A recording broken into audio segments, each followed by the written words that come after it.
President, we're going to start this morning with the general government section. And the first item up is the governor's proposal for the Department of Consumer Affairs. And finance, we actually, members, our staff did a chart, partly because we were kind of going crazy trying to understand this proposal, that I think all of you have now. Does finance have one too? I mean, yeah, we did ours. This is all the different, we tried to break down the boards. What's the backlog? Are there fee increases associated with it? Those kinds of issues, so we could actually understand what we were dealing with. So we're all trying to figure out why it takes 5 years to process a complaint at optometry. Finance?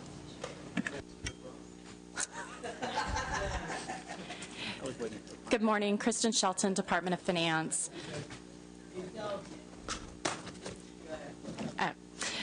The governor's budget proposed 138 positions in 2011-12 with a kind of a phasing in of those positions in 2010-11 for a total position count or PY personnel year account of 107 positions.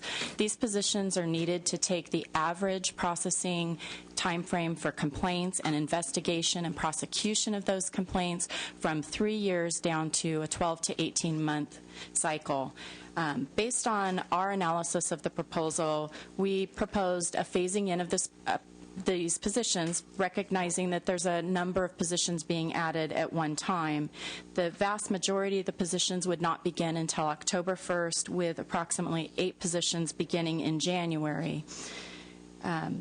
We think that this proposal is basically appropriate in terms of how it's being brought in and when it's being phased, and that DCA, the Department of Consumer Affairs, has provided us with an achievable hiring plan to support those positions.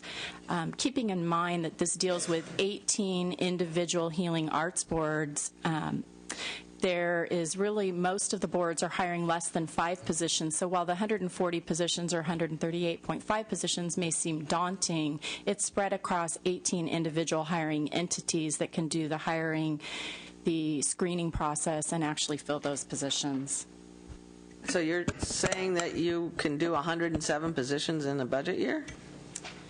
We're very confident that the department can hire 138 positions, which is equivalent to 107 personnel years, which is what was accepted by the Assembly, primarily because it's not as if it's the Employment Development Department trying to hire 300 positions, 500 positions, which they were successfully able to do, but it's more like a number of very small departments hiring less than 5 positions per department. There's only 3 of the 18 healing arts boards that are hiring more than 20 positions.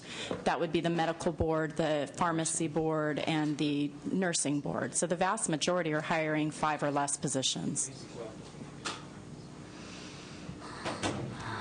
But these folks have to have some specialty knowledge or something, right? There are both generalist and specialist classifications. The primary specialized classification is really the investigative positions, and it's really in obtaining records, conducting investigations, how you document those investigations, and then making recommendations as it moves forward through the process. Each of the individual boards will hire people and train them in terms of understanding their specific code sections that they're working under, but they don't require specialized knowledge of the medical profession, for instance. They have subject matter experts that would be in helping give advice and that type of thing. And is this finance's trailer bill language or the proposed modified trailer bill language? That is a proposed modified trailer bill language that the Department of Finance provided during the subcommittee process, kind of towards the tail end, that is really essential to be able to hire non-sworn investigators rather than sworn investigators, which are currently used. That's the trailer bill that's critical to be able to implement the proposal before you. And all of these positions are funded from the special funds associated with the respective board? Correct. They're entirely funded by the special funds of the various licensing entities. So there's actually 22 different funding sources that support these positions, and it's predominantly funded through the license and renewal fees of those people that would be monitored. Just for your reference, I know that the staff analysis indicates a number of fee increases.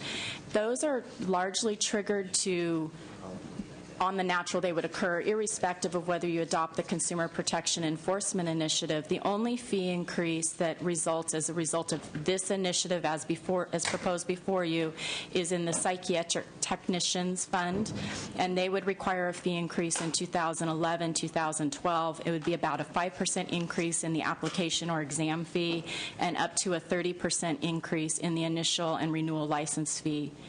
But they don't have any backlog. This proposal doesn't take into account any type of backlog. It is really based on the workload that's before them, the number of complaints that come into the door. So while they may have a lower processing time than the other boards, they are still need to come down in terms of their processing investigation timeline. All right, LAO? Russia Chavez with the Legislative Analyst Office. Based on the workload and what the department is proposing to do here, their workload is justified, but at this time it'd be something that the legislature, Madam Chair, that you guys would want to consider going forward with something like this at this time. That's a little dicey. Mr. Blumenfeld? I have a question. Are other states also, do they measure their complaint time in years like this? I mean, it just seems outrageous to me that 5 years, 4 years for a complaint or even 3 years. Right. That is the exact reason we have this proposal before you. But how did it get to this place, and how does it compare to other states? Right. Our processing time is much greater than other states in terms of handling investigations and complaints. This is largely accepted over time because there were many handoffs present in the complaint investigation process. What we're actually doing here is we're bringing down the investigative staff to kind of the lowest possible level and putting them within each of the different healing arts boards, which will speed up that process. But everybody kind of generally accepted it. It was it like this, let's very say, much a status 8 years ago? quo. Absolutely. Was it 10 years ago? We didn't go back that far, but we did look back at the last 5 to 8 years. And so just this administration? No, I think it was really the status quo that kind of was accepted as new directors came in, and I would say that Director Steger, as he came into the Department of Consumer Affairs, based on his experience with the Chiropractic Board, started questioning that status quo and began to look at ways to reduce that time, because it's not acceptable from a consumer protection standpoint to allow 3 years or upwards of 3 years to go by before a complaint that comes into the office to be resolved. This initiative gets it into the 12 to 18-month timeline. Yeah. Senator Dutton? Yeah, I think actually, Member Bloomfield, he actually touched on it, because it's been the process that we've had up to date. It's been kind of antiquated. A lot of the investigation, as I understand, used to be up to the Attorney General's office, and so the delay took place because there was a time delay between these various boards and the Attorney General's office in order to do the basic investigation that was necessary before they could take action on licensees. But I'm also wondering about breakdown between, the various levels of employees within these various departments. Anybody take a look at the ratio between like supervisor and staff versus exec to see if we're in balance there? I'm always kind of concerned whether maybe in some areas we may be a little top heavy. Maybe we don't have enough people at the staff level in comparison. Do you look at those types of ratios as far as making sure that we aren't top heavy and too many chiefs, not enough Indians, so to speak? While it varies from board to board, the predominant workers within each of the different healing arts boards and across all the consumer affairs organizations are actually at quite low levels. They range from office techs that might do the initial intake of a complaint, staff services analysts, associate governmental program analysts, and then the investigators. And by using non-sworn investigators, it's far more cost effective and more efficient. There's a small number of supervisors. I believe we applied a 1 to 10 ratio. in terms of the managers in this proposal, which is largely consistent with Consumer Affairs. I would say they're not a top-heavy organization. Okay, thank you. Mr. Nielsen and then Senator Lowenthal. Just so that we're not losing personnel years, we're going to solve the problem. Endemic and historic situation in DCA. Protocols, policies, and procedures. Is someone really watching over and monitoring, and is there a real laser-like focus on the protocols, policies, and procedures? Because the staff alone are not the solution. We completely concur. The department has actually already embarked on this initiative in terms of looking at the way in which they take in complaints and how they process complaints. They've established an executive officer at the Department of Consumer Affairs executive level to monitor. 8 of the positions that are requested and before you today are actually for a performance metrics unit so that they can monitor these boards' performance, make sure that they're implementing best practices across the Department of Consumer Affairs spectrum, and that they're being evaluated as they go. They also, when this proposal came before us, we suggested that they do an internal review and validation. They completed that. That was shared with your legislative staff in May, where an independent vendor came in and validated the proposal that they were seeking, the things that they've done internally already to streamline processes. So I think they're well on their way, and it's a multi-pronged effort, not just a resource effort. Okay, on the sworn officer, now I'm familiar in government with inspector class. Are not most of the inspector class sworn officers, or there are a number of exceptions now? There are sworn investigators or peace officer type classifications, but many departments also use a non-sworn classification. Consumer Affairs has largely not done that. They've had their division of investigations, which uses sworn peace officers to evaluate, but one of the ways in which they're going to fill their positions is using non-sworn kind of senior investigator positions through a broad statewide initiative tied to the HR modernization project. So I think that there's a large enough need that they're putting an online exam in place at the Department of Personnel Administration. And again, we're trying to bring in the lowest possible level to deal with the complaint workload in a much more timely fashion. Well, I'm kind of resistant, but you might get me there in this particular case. Mr. Lowenthal. Yeah, I noticed that some have fee increases and some do not. Can you say what is the criteria for determining that, and is it done at each board level? We evaluate the various funds and essentially try to remain at a 3-month reserve for each of the funds for any kind of unanticipated expenditures. We compare current expenditures and current revenues. We consider the length of time that it's been since there's been any kind of fee increase. Just to make a clarification, though, there is only one fund that's affected by the Consumer Protection Enforcement Initiative that will require a fee increase. Really? The other funds that are identified by your staff are fee increases in progress based on their existing expenditure and revenue levels. They're not tied to the Consumer Protection Enforcement Initiative. And many of those have not had fee increases since 1991, 1996, 1993. So it's been many years before there's been any kind of change in their fees. And this is really driven by natural changes in their budget or other budget change proposals that have been adopted over time, not the Consumer Protection Enforcement Initiative. Mr. Leno. Thank you, Madam Chair. Before you began your presentation, I was leaning toward the Senate version, thinking that these 107 positions were going to be quite a large number to take on in a budget year. But you made a very convincing argument. But there's one bit of curiosity on the chart, which I hope you could clarify for me. So the idea, or the concept behind bringing on all these new people is that we have these extremely long process complaint periods. But I'm looking at a couple of the boards which have the shortest process complaint period, 2.5 years and 2.6 years. for the medical board and the pharmacy board, and they're getting the most people, whereas the 5.1 year for the optometry is getting the fewest. So it seems counterintuitive.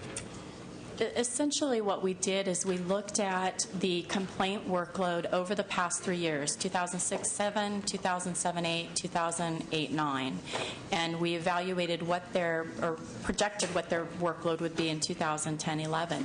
Those 3 boards that you mentioned have some of the very biggest licensing populations that are out there. So if you think about they're going to have many more licensees in order to process those complaints, and then keeping in mind that even though they're at 2 years or 2.5 years, our intended outcome is to get them to 12 or at the outside 18 months. So you still need to resource that in order to do that.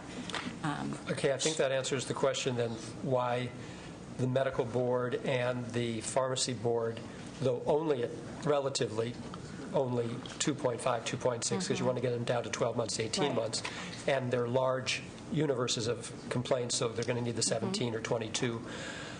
But then why would the 5.1 year complaint process for optometry, do they not even need a full person? Optometry has very few licensees. And so based on, I don't have the data right in front of me, but my recollection is that they have probably an organization of less than 20 positions overall to deal with their licensing population. Again, we really looked back at their existing workload, projected their new workload, took into account the positions that they already had to deal with the workload, and they really just need to bring a part of a person into their organization to kind of do that at their level rather than having their cases go to the Division of Investigation. So it makes sense for them to have just a small number of positions. Madam Chair, I'm happy to follow your lead, but I think Finance has made an uncommonly strong case. Well, And then lastly, with regard to the trailer bill language, I think that really is more for policy committee. Yeah, when you say Division of Investigation, are those positions being redirected into this? So why do they still exist if we're changing their model? Because I'm with Senator Leno on the optometry issue. That sounds like then what you're describing is that it's all about process and procedures that haven't been fixed. So, and if it's the Division of Investigation that's holding up the show, at least maybe move all of those positions, and then we don't have to hire new people so much as redirect some of them. There is a myriad of the types of complaints that might come before a particular healing arts board. Some of them are criminal complaints, criminal charges, criminal convictions. In those instances, you're still going to need to utilize the Division of Investigations. They still have a role in this process. But won't their workload go down, and therefore can't we redirect their some workload of them? likely could go down. We didn't contemplate any redirections for them at this point in time, and we are going to monitor that and reevaluate it in 2 years after we see what the impact is of this initiative, because we don't know where in that continuum we're going to have the largest workload, but we're trying to bring it down to the lowest possible level. There's still a role for the Division of Investigations. There's a tremendous amount of workload that's actually in the queue, so needs to be processed and move forward using this new model and this new structure. So I think you will likely see something regarding the Division of Investigations in the next couple of years. And how much of this workload would we have reduced had we not had a 15% furlough this year? You know, the furloughs really didn't play into the number of positions that we were evaluating. And the reason for that, as I noted previously, is we used a baseline average of 3 years, 2006-7, 2007-8, 2008-9. At that point in time, we really only had impact of about 8 days of furlough time taken. So when we looked back, we looked at processing times in the last 3 years. We really didn't consider the 2008-9 workload or the 2009-10 workload that was affected by furloughs. And then because the furlough program was being suspended beginning July 1st of 2010, we really projected the actual number of complaints that we expected to came in, and then staffed it that way. So the furlough didn't, because of timing, didn't play into the analysis and the need for the positions at Consumer Affairs. I'm not completely convinced. Senator Dutton? Yeah, a couple follow-up questions. A lot of this restructuring stuff, this came as a result of what happened with nurses earlier this year. Is that probably part of it? It certainly played into it. It was unfortunate timing at the same time. Because I know that was their problem, is that they were having trouble getting the investigative part done before they could take action. I know it was one of the problems. My question had to do with, we've had a history of borrowing money from special funds. How many of these boards have outstanding loans owed to them from general fund transfer or loans?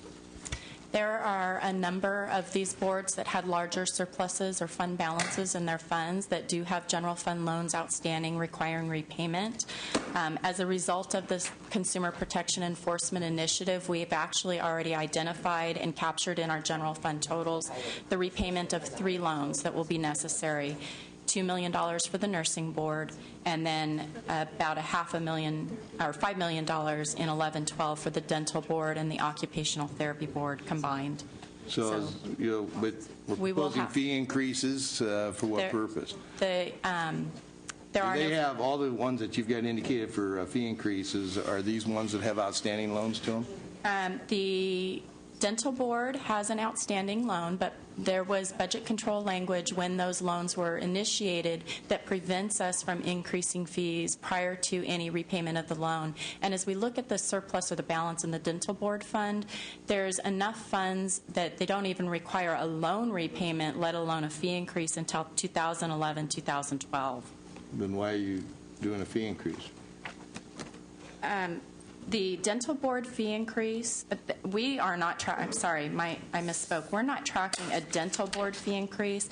This may be identified here because the dental assistance fund is going to require a fee increase based on their existing workload, not because of the Consumer Protection Enforcement Initiative. No, this sheet I've got here has both dental board and dental assistants having fee increases, so I don't know. I'm not certain where that came from. Are some of them perhaps just sort of natural fee increases? I mean, The vast majority are natural fee CPI increases. type. If you denied CPEI, we would still be required to increase fees for the majority of the boards identified in the handout provided by It's salaries. kind of hard to justify a fee increase if we actually owe them money.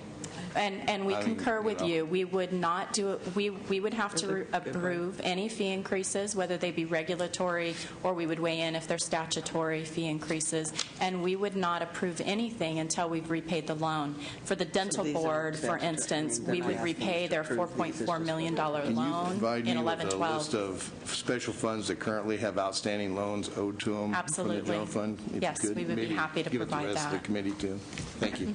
yeah, I don't think they're asking us to approve these. We just noted them because we weren't sure how much was tied to, there are fee increases that are being done administratively, right? They're not asking us to approve them exactly. It was more for a matter of information as to whether this initiative was causing fee increases that we Just for clarification, are you particularly interested in the Department of Consumer Affairs outstanding loans, or do you want a department-wide report that would be outside of my area? I know I have something I plan to for ask Consumer everybody Affairs. who's coming up here to give me a chart on, or give me So now some it's kind of a Mr. schedule on Drew's all job. outstanding loans that are owed to any of the special funds by, because of transfers or loans that have been made to the general fund. All right, so Mr. Drew will take charge of that. Yeah. Mr. Lowenthal. Yeah, you mentioned that you're going to get, as your benchmark, as your performance standard, that by 2012-13 you're going to reduce the processing,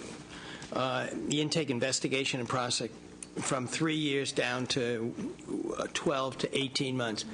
With this increase next year, how much do you intend, when we come back next year, will we see a decrease? A decrease in terms of the processing Yeah, time? we're giving you now, you're going to be Right. hiring potentially 107 PYs. Are we going to see a decrease by next year? I think that you'll see that these figures are starting to tick down. How much? Partly because the Consumer Affairs has already initiated some activities in the current year within current resources to adjust this.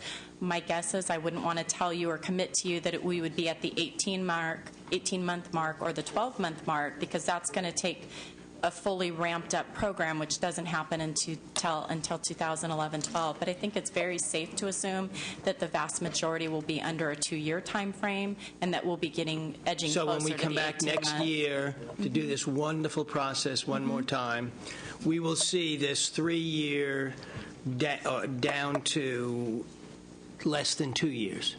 I would say that 2 years is virtually safe and could be very assured. I don't want to commit beyond that, as I'm not the director of that department, and I don't want to hold him to that.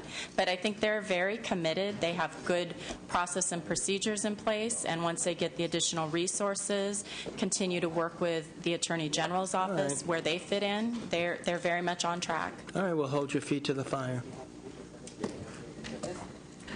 Mr. Nielsen.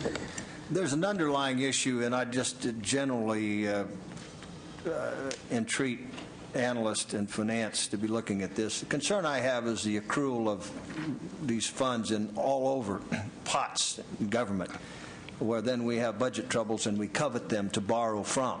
The signal to me is we ought not be accruing such balances. Maybe we are overfeeing the professions, and it happens in all agency budgets. So and I follow on Senator Dutton's issue. I'm going to be asking a lot of questions about this, and like to see a kind of a comprehensive review of how many pots we've accrued and at what rates, and maybe we just have too much. I'm kind of leaning toward the Assembly version here, and I concur with Senator Leno that maybe we leave this inspector thing, peace officer, to be a policy issue to be dealt with. So leave the trailer bill for policy? Okay. Mr. Nielsen moves the Assembly version minus trailer bill. What am I hearing? Fine with me. Okay. Mr. Lowenthal's an aye. Senator Dutton's an aye. Mr. Huff is an aye. Mr. Leno already said he was an aye. Is that a 5-0-5-0? All right. Took us a while, but we Madam got Chair? there. Yes, ma'am. I certainly recognize and appreciate the concern about the trailer bill language and the need for policy committees to weigh in on this. But there are, for sure, two pieces of this trailer bill that need to clarify, because the medical board and the dental board are currently authorized only to hire sworn investigators.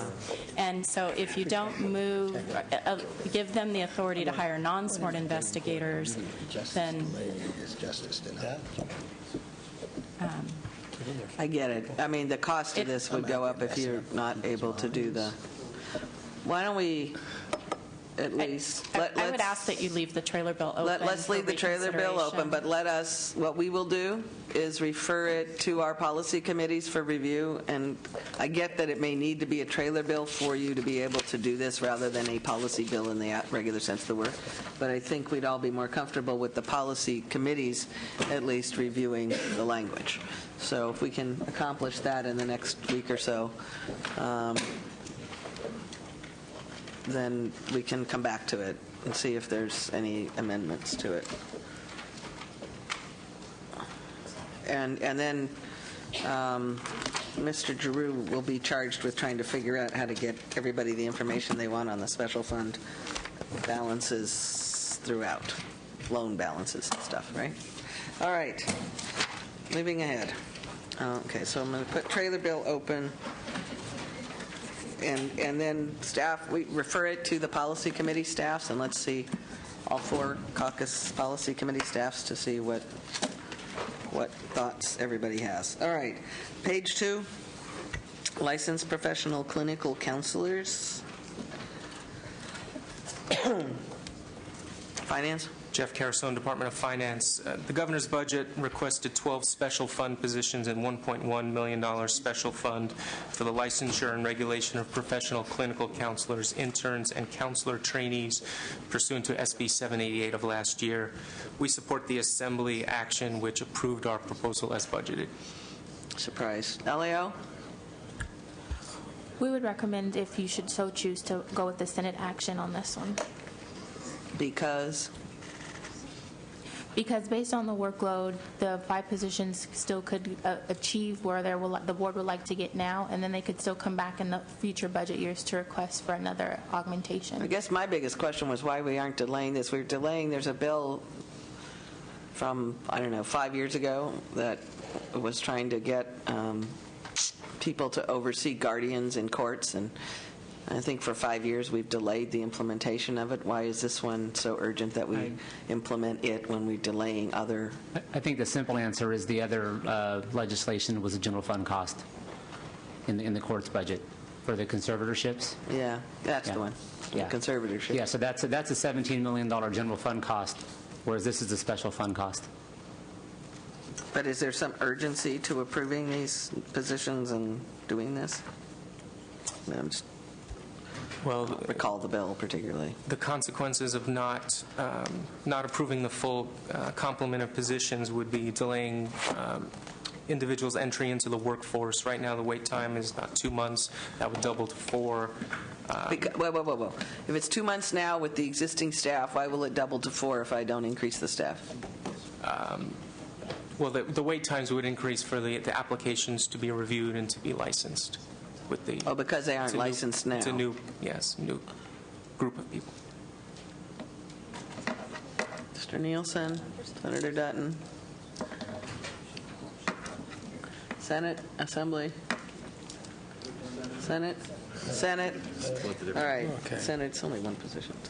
Senate. Okay. Senate. 5050. Oh, boy. The Bureau of Private Post-Secondary Education. Finance. The governor's budget proposed 71 special fund positions and 8.7 million special funds to reestablish the Bureau for Private Post-Secondary Education pursuant to AB 48 of last year.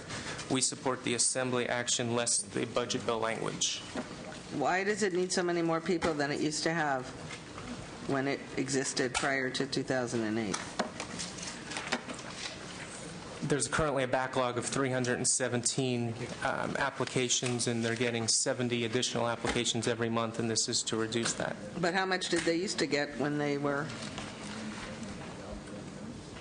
I'd have to get back to you on that. I mean, I don't recall the specifics of this bill, but did it have new duties beyond what the former board had? I mean, I even think the Senate's high on this one. Is there trailer bill language too? Assembly trailer bill?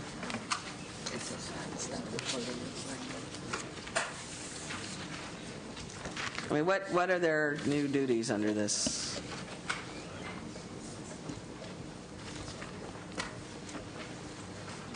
Pardon me?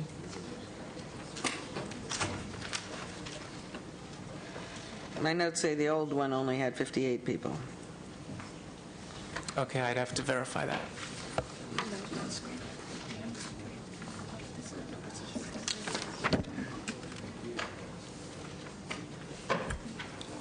The 317 application backlog is because we haven't had one for 2 years, right? Yes, ma'am, I believe so.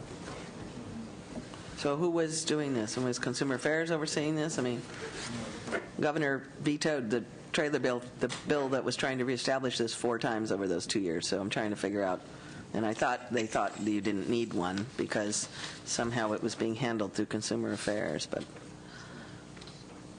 I don't know. Lelio? This was handled previously with the Bureau of Private Posts under Consumer Affairs, and the number that you were asking about previously, about the actual positions they had before, in 2006-07, they had about 55.4 positions, and the year before that, 2005-2006, they had an actual of 58.2 positions. In 0506, 05-06. they had the 58. That's where we got that one. So I'm trying to figure out why I need more than 50 today. All right, Mrs. Skinner. Well, my understanding is that this division or department was completely reworked, and so it's to compare its staffing levels before to what's being proposed now is like apples and oranges because it's been completely reworked. So what are they doing? Does anybody know, though? I don't know what the difference between the bill that was approved, the 3 bills that were vetoed, and the legislation that was from the 70s or 80s is. Does anybody?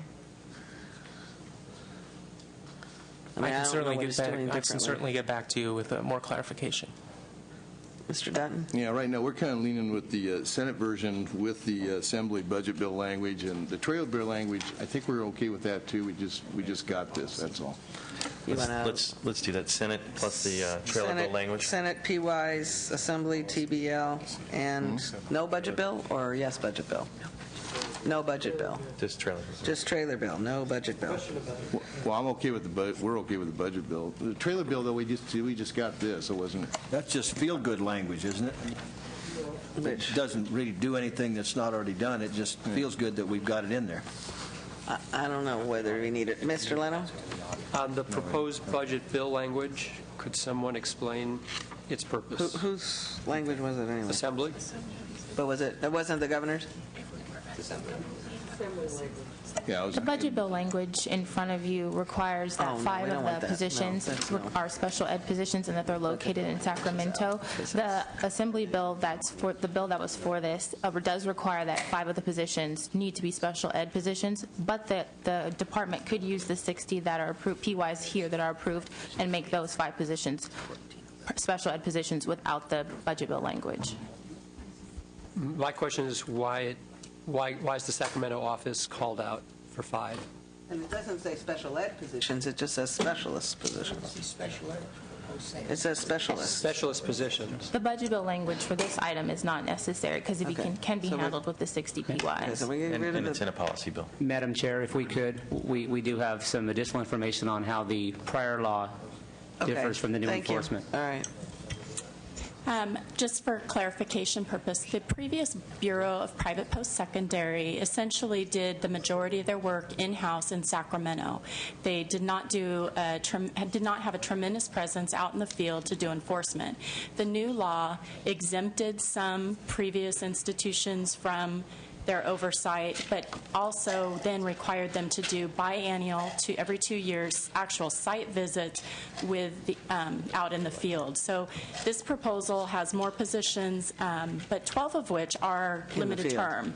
So, well, they're spread throughout California, both in Northern California and Southern California, and then a portion of those positions are actually limited term. So we had 12 positions that would help deal with the backlog and then would phase out over time. All right. Well, you should still do that. The trailer bill language, you have any comments on the trailer bill language? The trailer bill language was offered or proposed, I believe, to just have the Bureau of State Audits look at or review the staffing structure because that's there what was it is. much It's an audit discussion during the committee. I see. The original legislation, though, provided an appropriation of $270,000 for the Bureau of State Audits. Should you require them to do additional work, you may need to either appropriate additional money as part of your trailer bill amendment in that chapter or in that legislation, or provide additional funds or resources to the Bureau of State Audits in the future. Okay, so if we wanted to do this, you could actually just ask for a state audit. I mean, we could do Correct. a JLAC audit I think that request. the plan was that the $270,000 would be paid for by the licensing fees for the Bureau of Private Post-Secondary versus being funded out of the state audit fund. So there's already an audit required in existing statute, though. There's an audit required that has them look at the new structure and how that is working. The language that's proposed would have them Would add also the look at duties. the staffing. So is the staffing appropriate for the type of workload that they're going to have to do? Because this was largely some guesswork. There were some old tasks that carried forward, but there were also new tasks. And given other DCA programs, the staffing level that was included and adopted by the Assembly basically addressed that additional workload. All right, Ms. Skinner?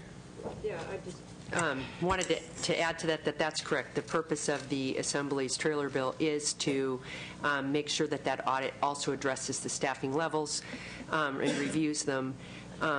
So while of course I think the budget bill is also good, it is in a existing bill that's going through our houses right now, so we could just act on the Senate's recommendation plus the trailer bill and allow that which is addressed in the Assembly's budget bill to just happen through the policy process. All right, that would be Senator Dutton's motion. Is there any objection? No, on the trailer bill, though, we were going to suggest we ought to, probably have policy review on that because we just got this. That's why I'm saying. Well, you want to delay this and just to review the trailer bill language? It's really just what they're saying. It's to add direction we just to the got the auditor. proposed trailer bill language just now. Yeah, I know. On the surface, it looks like we'd be in favor of it, but All right, well, why don't we just keep it open for a little while, see if we can come back to it today, give everybody a chance to Okay. just look at the Thank trailer you. bill.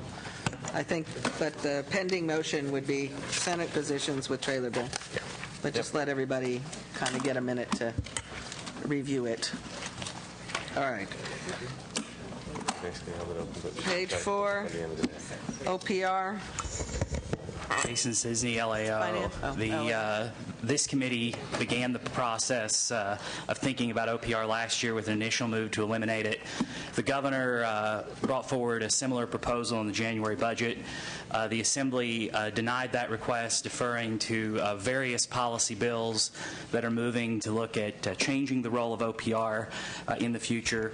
The Senate acted to also to deny the elimination of OPR, but approved the elimination of quite a few positions, ones the governor had proposed for eliminating, plus a few more, principally providing policy and bill support to the governor's office to achieve roughly the same amount of general fund savings.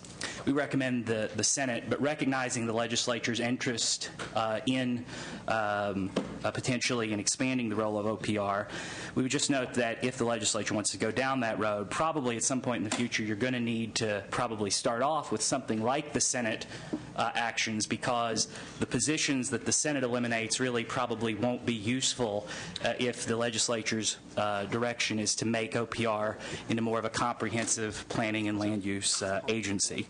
So this does have a lot of connections to policy bills that are in motion now. Finance? Jennifer Osborne, Department of Finance. We recognize that the Senate version does make an attempt to streamline state government, which was the original intent of our proposal, but we would continue to support our proposal, which would eliminate OPR and would But what were you going to do about the functions, the useful functions that OPR did perform? I'm with you on the broader question, but the CEQA clearinghouse, the planning and coordination, especially in light of SB 375 and some of those other planning, are still things that need to be housed, I think, through the governor's office in whatever form, in whatever thing you want to call this. All three versions preserve the existing CEQA clearinghouse, which is a very small staff that plays an important role in CEQA process. There are a variety of other functions, though, that OPR is charged with doing in statute, some of which are been performed less well or not as well over time.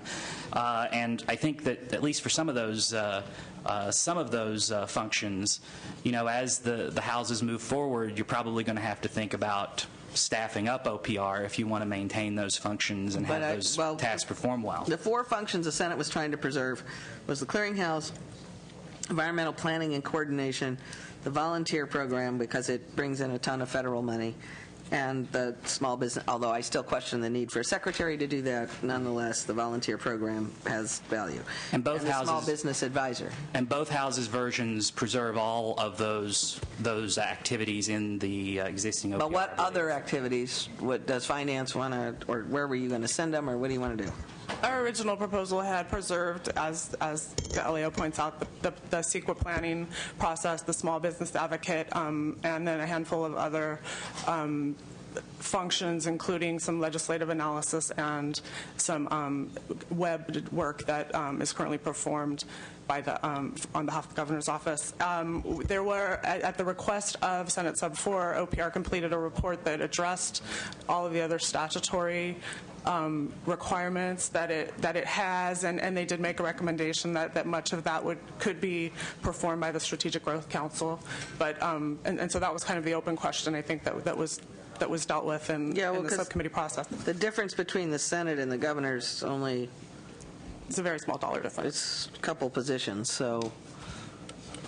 And Mr. Blumenfield? Yeah, we're still working on this. We want to keep it open. We know there's a compromise in the works. I just think the timing is very interesting of this for the governor's proposal, that it goes into effect the day that he leaves office after all these years of having OPR and using it.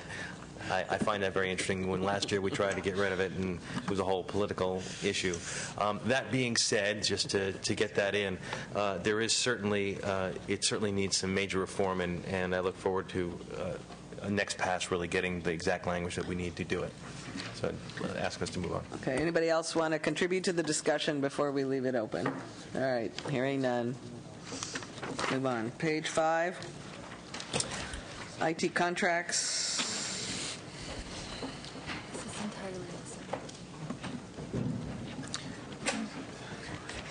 LAO, somebody? Anybody? So for this one, the Assembly adopted placeholder trailer bill language and placeholder appropriation to expand the oversight role of BSA over large, high-risk IT projects. For us, this issue brings into question the current oversight responsibilities over large IT projects between BSA, OCIO, and other state agencies, as well as BSA's current workload and available resources.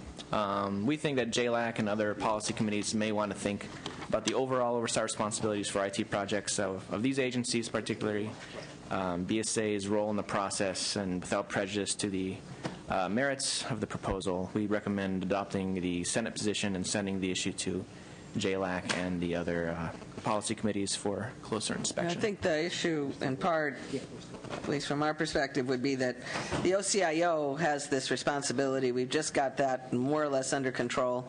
They are doing what they're supposed to do. I'm not quite sure why we would include the Bureau of State Audits and sort of complicate the lines of oversight. But do you, Mr. Bloomfield? Well, I think we should just move on. I mean, we're holding this one open, ideally, where there's some additional conversations that should get settled soon on this. Mr. Dutton? Okay. All right, we'll leave it open for right now. OCIO is super opposed to this, so you came to see me yesterday. Oh, really? Yeah. We're leaving a lot of stuff open.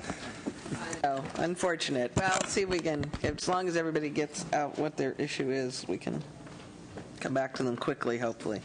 EHAP, emergency housing finance. Yes, we're proposing to transfer $4.2 million to the general fund. Notwithstanding the merits of the EHAP program, this will help the general fund. Yeah, as painful as it was. I mean, I think we've done that the last couple of years. The EHAP program hasn't actually functioned for about 3 or 4 years during this crisis, right? Last year it functioned was 2007. LAO? We concur with the Senate action. Anybody? Mr. Lowenthal. Yeah, I understand that, we shouldn't, our fiscal crisis, and I just have a hard time in an economically difficult time of getting rid of emergency shelters. I mean, this is this is where the rubber meets the road. This is not a lot of money. This is to keep people alive in the winter. I'm gonna support keeping them alive. I don't know if would the department actually put out the grants if the loan is not. They haven't done it for 3 years. I know. And the governor vetoed an appropriation in this regard in 08-09, if I recall correctly. Well, the assembly language requires them to put out the money. Oh, I see. Yes, Mr. Lano? There are no federal funds or any other pots to turn to? They've been There were some federal funds for what was called rapid rehousing. That program works in transition housing to help prevent homelessness and to help transition people back into permanent shelter. Slightly different, but... I think the concern here is if we don't have this in the general fund, then you'll create more homeless folks in things like CalWorks if you went along with some of the governor's other proposals. I mean, it's a difficult discussion because these are the funds that help operations. These aren't capital funds. These are operations funds. I don't know. Madam Chair. Yes. Eric Johnson with the Legislative Analyst's Office. Our understanding is that, this is not all of the funding that homeless shelters get. They haven't been receiving this funding for the last 3 years. And they've been open. And they have been open. And in light of the current budget situation, notwithstanding the merits of the program, of course, we believe that every dollar that we can help the general fund ought to be used for the general fund. How much percentage is this of the total funding, the general fund portion? There's no funding for the program and hasn't been any, I understand, any but general fund if program. it was in there, what have we provided in the past and what are we looking at? I believe Department of Housing and Community Development estimates it's about 10% of shelter funding. Thank you. So most shelter funding is coming from the local level and from nonprofits and from federal funds at the moment. That's correct. So it's not a huge reduction in the program to not do this, which is why we've managed the last 3 years not to do it. Mr. Blumenfield? I mean, they're stretched pretty thin, and one thing we could do is change our language to trailer bill language to make sure that the money gets out the door and doesn't get blue pencil. No, that doesn't help, I don't think. No, we would still have the concerns about the general fund. They would still pencil the trailer. Yeah, that would still be a general fund cost in theory because we wouldn't be transferring the funds to the general fund. So in that case, we would still support the Senate version. I'm okay with the Senate version. Mr. Nielsen moves the Senate version. Mr. Lowenthal is a no on the Senate side. What else? Anybody else? You're okay? Okay, 4-1 on the Senate side.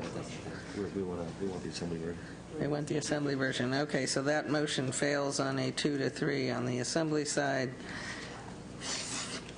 We'll leave it open for now and see where we get to. I don't know if we can figure out. I mean, the problem is if we can find a substitute in the general fund, then I don't think anybody disagrees with the program. The problem is whether we have a substitute $4 million someplace hiding in here.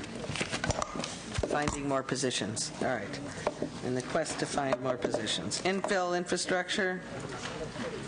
Housing, finance. Oh, this isn't a finance deal. LAO.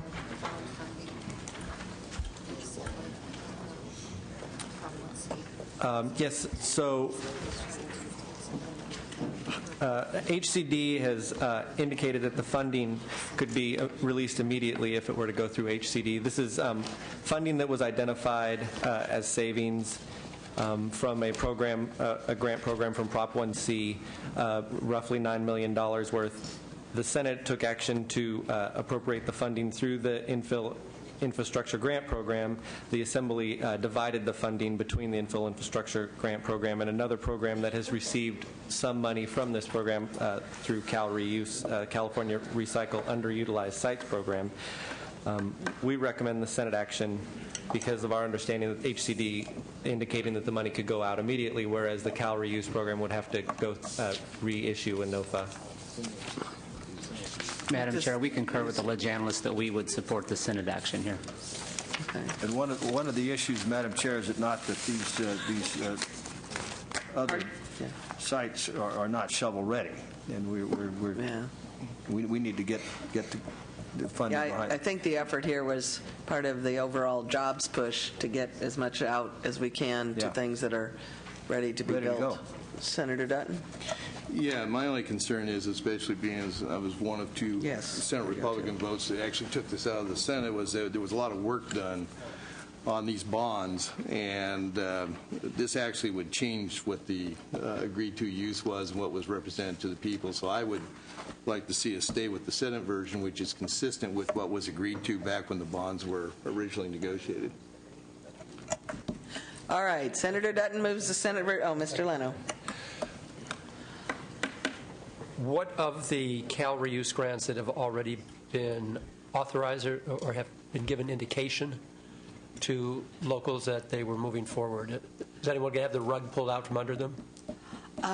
The Cal Reuse program was allocated $60 million of Prop 1C bonds through a bill authored by Senator Dutton.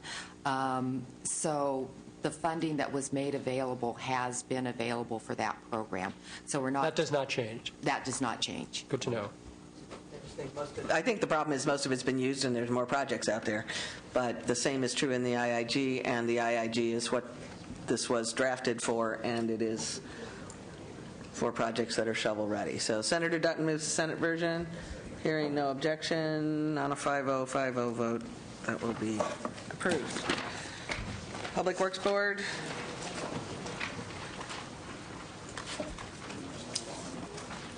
This is the Governor trailer bill language, Finance. Teresa Gunn, Department of Finance. This is the language necessary for the Public Works Board to help us provide interim financing for projects. As you're aware, the Pooled Money Investment Board shut down the loan program that this program was using to fund infrastructure projects in the most recent past. Since it's shut down, we have more than 50 projects that are stopped and cannot be restarted without another funding source to get them going. Projects have to be sufficiently far enough along in the design and construction of them in order for us to sell the bonds for them. This proposal would provide us that financing source for both projects that are currently in the budget and potentially those stopped projects to authorize, to enable them to move forward. LAO. This is a complicated sounding proposal that actually is similar to what other governments do. It essentially allows the state to use its equity in already completed projects to kind of use as collateral for our lease revenue bonds and to get those projects going. Mr. Nielsen asked on Friday about approaches that could help move infrastructure. This is one of them on the agenda. For example, later you'll be looking at higher education projects for the universities, and this proposal is one that does have a prospect of moving some of those quicker than they would otherwise be able to move by basically giving a financing source for planning and design and to getting the projects going. So we recommend approving the governor's proposal. You might want to consider having a sunset so that it could be evaluated, perhaps 3 years, after which time new projects would not be able to have this technique applied to them unless the trailer bill is extended. Finance? Yes. We're okay with the sunset provision, although we would, of course, prefer not to. The asset transfer is expected to be one of our permanent solutions because the PUMIB board is not expected to open up and fully operate as it was before in funding these projects, and this is one of the funding mechanisms that we are hoping to use for that. If you can't see fit to not put a sunset in, we would ask that you do at least 5 years to give us sufficient time to collect data to measure its effectiveness. 3 years. So we really only Anybody sell have twice a year. An issue with Finance's 5-year sunset? I'd go with the sunset. I think they've made a compelling case, though, about moving these projects along. Yeah, but I do think we need a sunset because you can't do this forever without knowing what you're doing. So 5 years? You okay? Yeah. Well, on a 5-0 vote, Finance trailer bill language with a 5-year sunset. Page 9.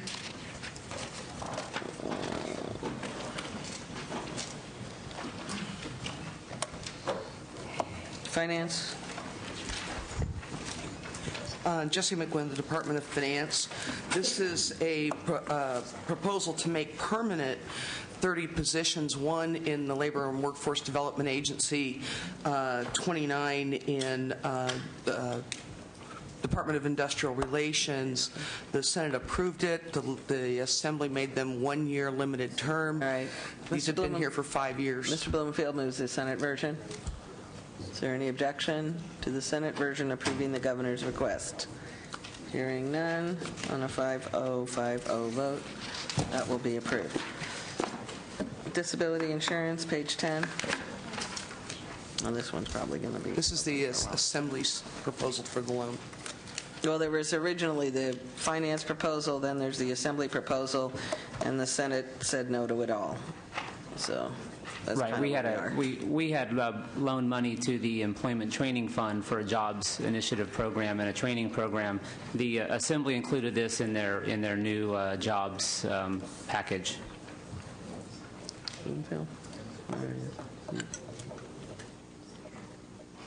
LAO?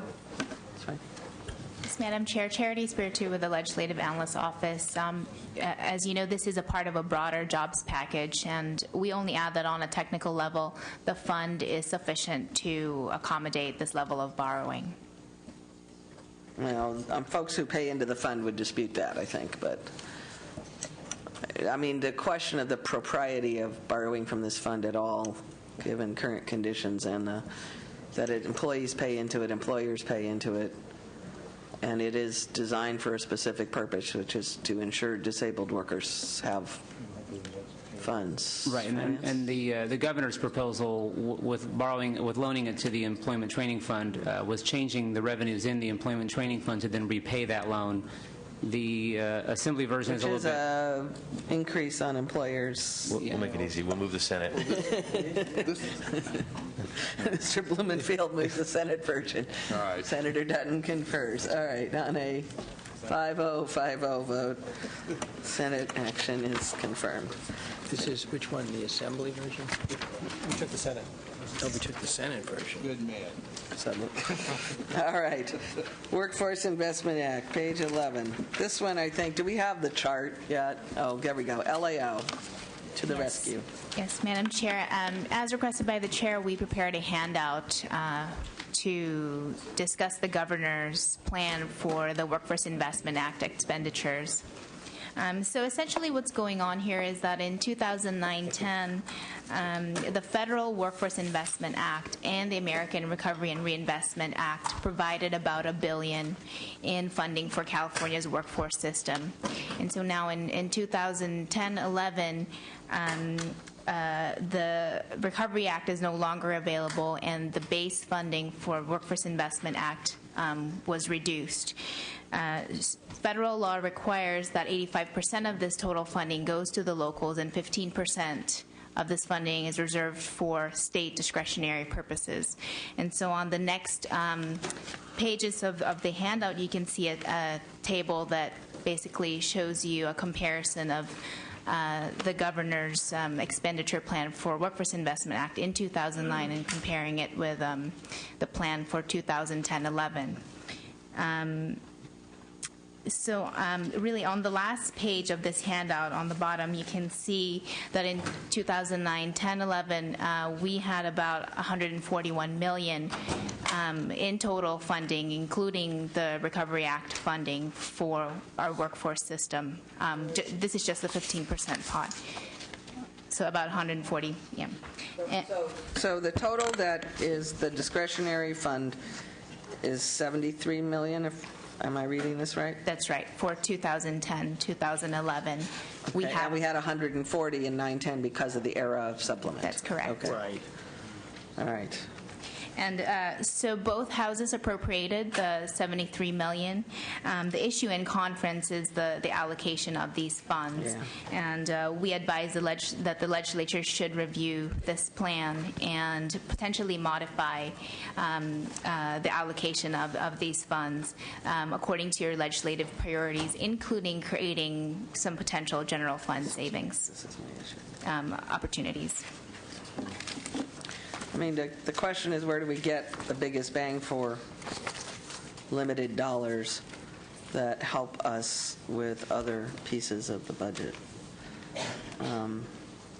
We had asked for this list because this was our concern, was how do we do this? The one in particular, the parolee services has been of some concern, that we actually fund that since CDCR is no longer doing much of that.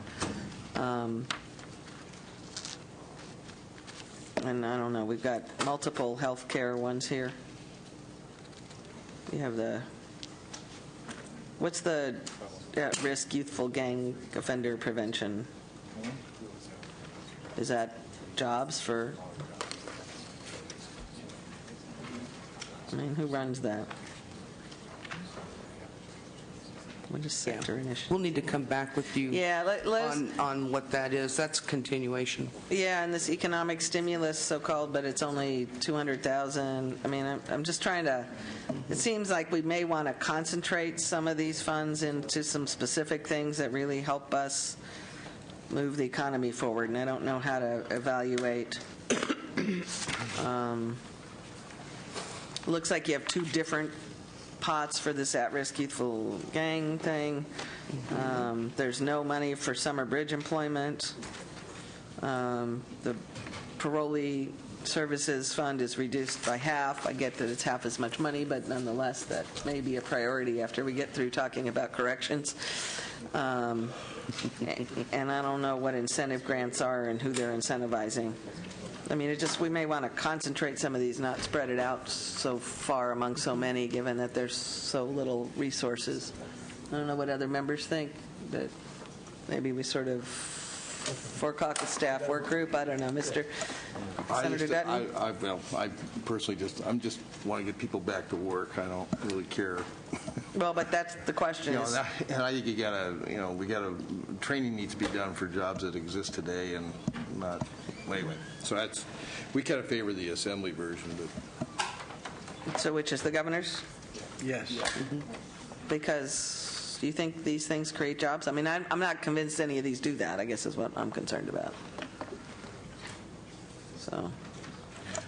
Actually, preference would be is that this would be going to existing jobs that exist today so that we don't lose them. But, I mean, Well, and it's not all about training. I think that's the point, is how do we get people in, or get them trained for jobs that do exist so they can get into them. And if we're using at-risk populations, that helps us on some other fronts in the budget. But I don't know. I don't know. We hadn't seen this till today, so. Just hold it open. Yeah, I think we just told it open. I just want to make sure if anybody had any comments. Mr. Well, Nelson? isn't this kind of a bias to more, shall I say, rehabilitative, help people kind of things, but really not getting them employed out in the community in private sector jobs? Am I right? Could be. Let us at least understand all of these programs better. I mean, that's the point. The point is to get parolees working so they're less likely to cost us more in prisons recidivizing. That's the parolee piece. And there may be similar pieces for CalWORKs recipients or for that could be done that kind of have a double bang for us, at least, or veterans, or there's ways of looking at this, and I don't know how much we need and understand the health care question. But there seem to be multiple ones in the same area, and some of them are just sort of scattered monies. And if you're not going to put the green collar jobs, we know we're good. So anyway, I just think we need to look at it. So all right, let's talk about it some more. We'll leave it open for today. Yeah, it's multiple staff, LAO, finance. We'll just kind of, for caucus staff discussion. At least help us understand what all the different ones do, and let's see if we can kind of sort through where we think the money can best be targeted. That's the issue, rather than scattered. Madam Chair, could we also maybe take a look at on-the-job training type programs too that would be eligible for this? So. Sure, works for me. Okay. I don't know what the local WIB boards do. They do some OJT? I mean, OJT is one of the programs that was subsumed into WIA, but that's a lot of 85% of the money does go to local workforce investment boards, so they can target the needs in their local areas. But are some of them doing on-the-job training, like Senator Dutton suggested? I'll have to confirm that. That's what we need to check. I mean, that's been the biggest problem with this program all along, is that it goes out locally and nobody's quite sure. Some of them spend it more wisely than others. That's the issue. All right. Page 12. Oh, our famous unemployment compensation project. Elia, or finance? Well, we can go into detail if need be. We support the Senate version. The Senate's based on information that wasn't available at the time when we put our proposal together. For example, the federal changes on the extension of benefits, and so we support the Senate. Oh, okay. All right, what do we do? We're good with Senate. We move to Senate. Mr. Blumenfield moves the Senate version. The OF concurrence and a 5-0 vote. That will be approved. Page 13. Finance. This provisional language simply adds a notification to the JLBC in the event that the the revenues that the vendor brings in are insufficient, we would, to pay his bills, we would reduce the appropriation authority. The Senate has requested that we added JLBC notification to the proposal. Is there any issue with that by anybody? We're good. Hearing none, the Senate version is approved 5050, simply modifying the governor assembly version. Apprenticeship. Madam Chair, this is another issue where this is a program where the staff in this program respond to complaints. The number of projects has increased dramatically. There's been a recent approval of the release of bond funds. We proposed, the governor's budget included permanent positions. The Assembly made them one-year limited term. Senator Lano moves the Senate version. Any issues? We're okay with it. All right. On a 5-0? 5-0, 5-0? No. Oops, no, Mr. Nielsen isn't a 5-0 on the Senate side, 3-2 on the Assembly side. That will be approved. All right. Page 15.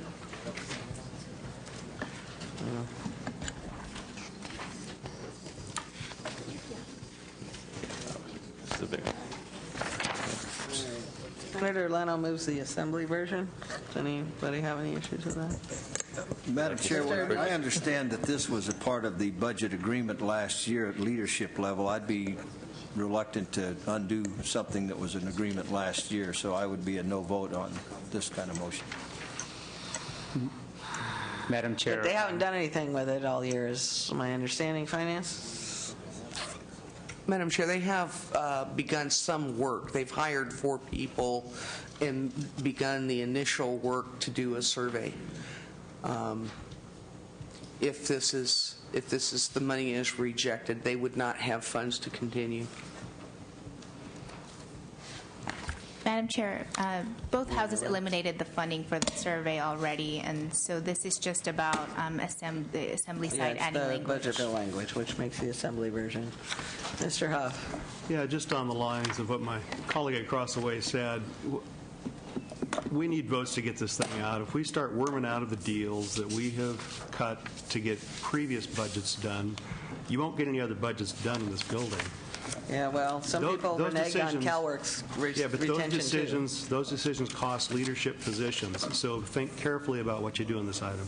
How would this one have written? I don't know what this. Well, the survey was part of the negotiated settlement last year. So was preserving CalWorks and IHSS, and that didn't get us anywhere. So was preserving child welfare services, which the governor then vetoed all the money for. We're not closed out on CalWorks. No, but the governor vetoed 50 things that were part of that agreed settlement. So let's not kid ourselves about who did what to who here. And also the settlement was in a time and a place, and the circumstances are very different now with the economy, and there's no reason to move forward with this survey right now. So. Well, I'm They've had just 5 telling years. you, if you want some good faith, don't back out on deals negotiated last year. CalWorks is not settled out. This was something that was negotiated very strongly by Senator Cogdill, who did not want to go up on that budget. But he got some things that he thought was worthwhile.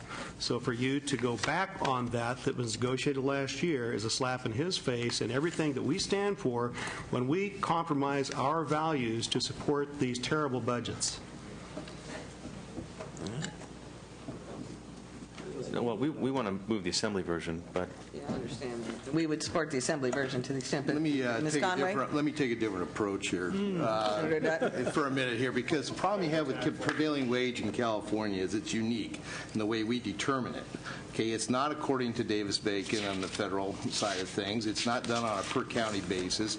It's done on a regional. And what happens is the rural areas generally have a disadvantage when it comes to when it's applied to them, because Central Valley has to pay a higher rate than it normally would because it's locked into other regions.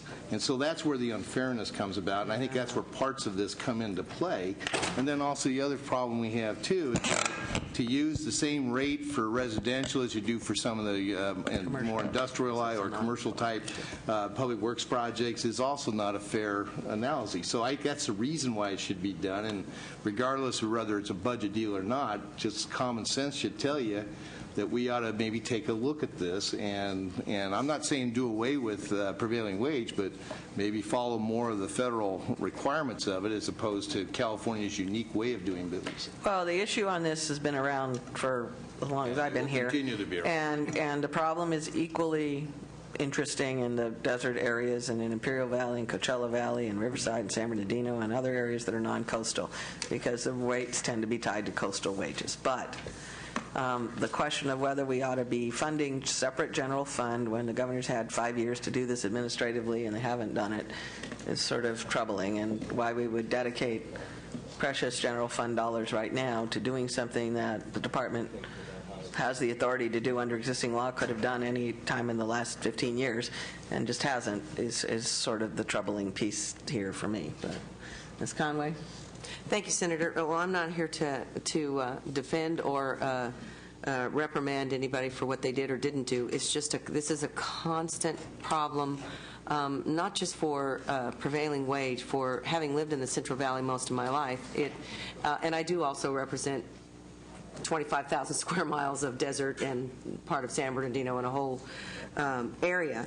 This issue falls into every walk of life, everything we do, because we have a different economy, a different scale, a different ability to even function in the Central Valley compared to Northern and Southern California, which we're constantly compared to. And it flows over, I mean, it not only into government issues, but private sector, however you want to look at it. It's, we're known as the Valley of Poverty.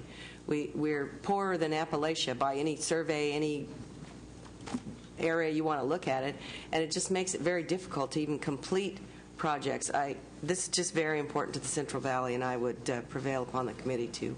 We'll leave it open for a minute, but I don't know why we're picking them out separate. And I also, if you're going to do a survey, do it. But they've had the ability to do that for the last 8 years, and suddenly it's like I need a special general fund appropriation to do my job, and that's a little bit frustrating to me. Open. We'll leave it open for right now. Page 16, Finance. Yeah, Madam Chair, we started to discuss this, I think it was yesterday. This is $8.4 million general fund and then some special fund, primarily in order to help out the county veteran service officers to get the veterans to the CVSOs and then get them enrolled on federal benefits.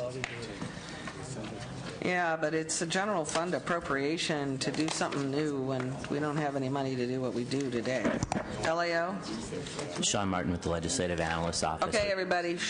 Without prejudice to the merits of the policy that would be implemented through Operation Welcome Home, we're recommending the Senate due to concerns about the general fund. All right.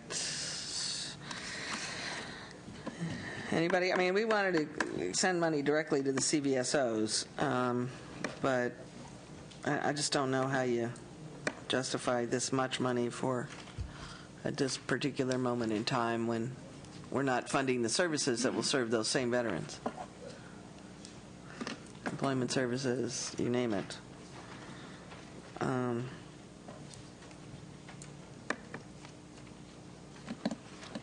Members, I don't know. Anybody? Want to leave it open? Ms. Conway? Ms. Conway, did you have a comment? Well, I'm in favor. It seems to me we discussed something yesterday, Senator Leno, do you remember? That we didn't do, but we were looking towards maybe doing this instead. It was something to do with veterans. Does anybody remember that? It was the DMV. Was I here yesterday? Yes, you were here. It was the DMV stuff. The question of how would we use DMV resources to outreach to veterans kind of blends into this one. Whether DMV could do it was kind of an issue, and maybe some portion of it. I mean, CVSOs do a great job, but I think it was in DMV we were looking at. It was DMV, yeah. It was the whether the DMV should be figuring out who veterans are and therefore kind of helping to hook them up. CVSOs do a good job with this, but the issue is the $8 million in general fund. Yeah, and we looked at some other options like whether EDD could help, and they have helped by hiring some of the veterans. But as far as like getting them services through the one-stop shops, et cetera, But ultimately, it came down to there's really not any other fund sources to help the CVSOs help these people fill out the applications and get the federal benefits. Yeah, well, and the federal government should be funding that, too. We ought to be looking for some federal funds to help this out. Mr. Leno, and then Senator Dutton. License plate revenue? Is there license plate revenue that could be used? John Fitzpatrick, Department of Finance. Some funding from the license plate revenue fund is being proposed for an SIAS. It's the IT system that would allow the department to collect veterans' demographic information and assist the CVOs in performing these activities. The funding, $768,000 to be available for 3 years, is coming from the license plate fund. The $768,000 is from the license plate Correct. fund. And that's on top of the 8.4. And how much is in that fund total? Or how much does it get annually? I don't have the current fund balance, but obviously we've determined that that $768,000 amount would not leave the balance in a weak position. Well, would you have enough to also add $300,000 or $400,000 to the CVSOs for ongoing operations as from the license plate fund rather than from the general fund? An additional augmentation of that amount would be something that the fund could support ongoing. Well, why don't we look at that fund's condition, Mr. Dutton, and see what we can get sorry, out of just there. to clarify, in the $300,000 to $400,000 range, which I believe was a discussion associated with the Senate subcommittee hearing. Okay, Mr. Dutton. You know, this issue also came up when I was talking to some of the community college board of governors, because the community college system back in the 70s used to have a really aggressive program in coordination with the feds on veterans' rights and stuff. And I know they're beefing that up right now. Has anybody talked to them about maybe joining forces with them? Because that would be a good source. Most of the veterans may end up going into the community college system, and then we actually could make sure that they get access or knowledge as to where the other benefits are. Certainly, the Operation Welcome Home effort is a collaborative effort that's including as many stakeholders as possible. It is continuing to evolve, and certainly if different entities are identified that could help the process along, they presumably would be. All right, let's leave it open. I mean, everybody wants to do this, but I don't know about the general fund money. Why don't we take a look at that fund and just make sure what it could support as a movement in the right direction. Our suggestion was somewhere in the $300,000, $400,000 range. So, and they would get to do the computer system deal, which probably would help them be more efficient, and track people might avoid the DMV issue, and maybe look at maybe one component of that DMV thing or something, not all three. I don't think about that one as a combination. All right, page 17. This reservoir, what is this doing in Veterans Affairs? Oh, yes, Yountville. All right. Assembly, or LAO, you want to explain? Certainly. The Assembly approved trailer bill language authorizing the Department of Veterans Affairs to sell surplus water from the Rector Creek Reservoir. Budget bill language specifying that the revenue from the sale of surplus water from the Rector Creek Reservoir or the renegotiation of the Ventnors Golf Course lease shall be used to augment funding for county veteran service offices or the Pathway Home, and also supplemental report language. We recommend that this be sent to Policy Committee since it raises some questions about water usage. The water piece of it's a little, I don't know how we declare something as surplus water. What is the Pathway Home? It says CVSO, or maybe there's some money here for the CVSOs. With respect to the Ventnors. Hang on. The Pathway Home is a program that was funded from some private grant funding to provide some program to people returning from Iraq and Afghanistan 3 years ago. Okay. And that private funding? Well, there's about 3 months worth, I think, in the 10-11 fiscal year, and so we're working to try to get some additional funding. What this was, well, in the next item, there's language that we had proposed that would allow us to use general fund if we can't secure additional. Oh, this is that one. Okay. Yeah, so that's the issue on page 18. Yeah, we were suggesting a bridge loan while you look for federal funding, perhaps to have it not lose Right, the so- infrastructure so- while you're moving forward. So page but 17 was trying to find some other ways to provide funding. direct Yes. funding to that. All right. Anybody or assembly? This was your. You wanna? I don't know. It's a little. How much? I mean, we don't know what all these are, right? I mean, this water finance. You have a view on some of these water issues and such. While we very much support efforts to increase and to have revenue materialize, especially to augment these programs, which the administration has proposed new funding for, we're quite concerned that this language would really have an impact, particularly because of, although a short-term transfer in water code is allowable to circumvent some of the more difficult regulatory hurdles and environmental hurdles, there was a protest filed, cease and desist, in 2004. The city of Yountville uses some of the water from Rector Reservoir in exchange for providing sewage treatment services. The city of Yountville, back in 2004, expanded the area to which water is provided for a new subdivision. The Department of Fish and Game protested that expansion. There was a cease and desist order filed. The city does not provide water to that area, which is outside the geographic boundaries of the current license. The department followed up with a petition to amend the license. The protest and the petition are still unresolved. The State Water Board has indicated that even in a situation where a short-term water transfer would be sought, it's unlikely that they would move forward on it with an existing protest and petition unresolved. What about the golf course? That seems more promising. The water's kind of. The golf messy course discussion. is currently in the midst of a 30-year lease. It provides about $60,000 a year as part of that lease. However, the developer involved in creating the golf course, in the development of the golf course, is now recouping the costs that they incurred up front. It would be very unlikely that they would have an incentive to break open that contract to pay more at this point.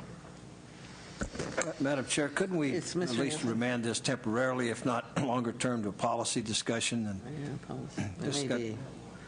I'd be happy to work with Assemblywoman Noreen Evans on this. It's a local issue, and I'm kind of familiar with it. Are you? I have no. I mean, I can tell it's a local issue. I don't want to mess around in Santa Rosa politics. I mean, water politics. That would be. But let's at least leave it open and then see if the LEO is correct. Maybe we refer the whole thing to Policy Committee at some point. I don't know how to think about whether some portion of this may be appropriate. Mr. Blumenfield? Let's leave it open. We'll just leave it open. All right, till we see if we can understand it better. Page 18. Yeah, Madam Chair, this is the one I just discussed. As I mentioned, the private funding is running out in 10-11. We're hopeful that we can continue to work with whether it be Napa County to maybe use some of their Prop 63 funding or other private donations. But in the event that we can't, solicit private funds, we propose language to allow us to basically backfill the program to continue through 10-11.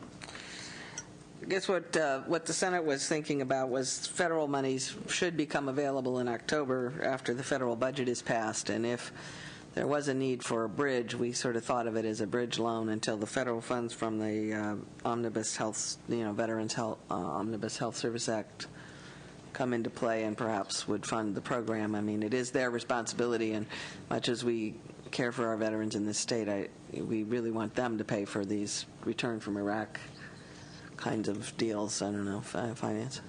Madam Chair, if I may, just to reiterate the point that we'd be concerned that the absent an additional larger amount of money, this program wouldn't be able to continue its operations. It is trying to extend as long as possible operations and streamlining where possible.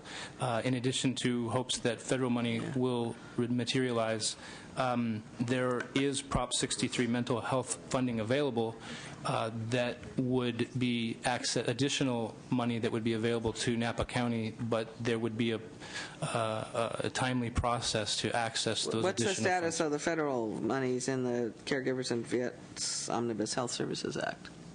I mean, there ought to be federal money. We ought to have a program that we can administer through however this program is being administered, but, there are a million privately funded things like homeless shelters and this and privately and otherwise nonprofit funded things going on throughout the state. If we backfilled every single one of them for general fund, there wouldn't be anything left to run the schools. Mr. Lowenthal. Especially what you said. I mean, as worthy as this is a federal responsibility. And it's been funded by private funds for the last 3 years without state. We've been down this path before, where something gets started and suddenly they don't have any money, and then we're on the hook to fund it. I don't know. How about if we just split the difference and close the item and make it $800,000 loan instead of $300,000? As a loan. But as a loan? Yeah. I mean, our idea was a bridge loan while you find other money. It wasn't to actually backfill the program on an ongoing basis, which is what, so. The loan or the, Mr. Nielsen? I don't know. Yeah, good try.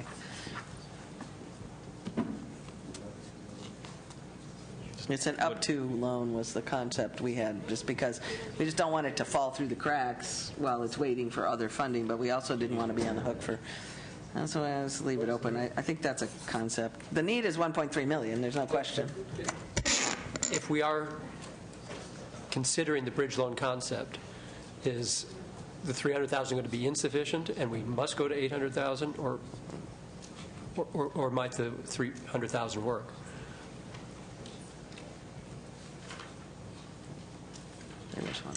I think the problem is that the current language is written as such that we can't get the bridge loan until the non-state funding is secured. And so, in theory, they can't even spend that. But we would suggest that they would need,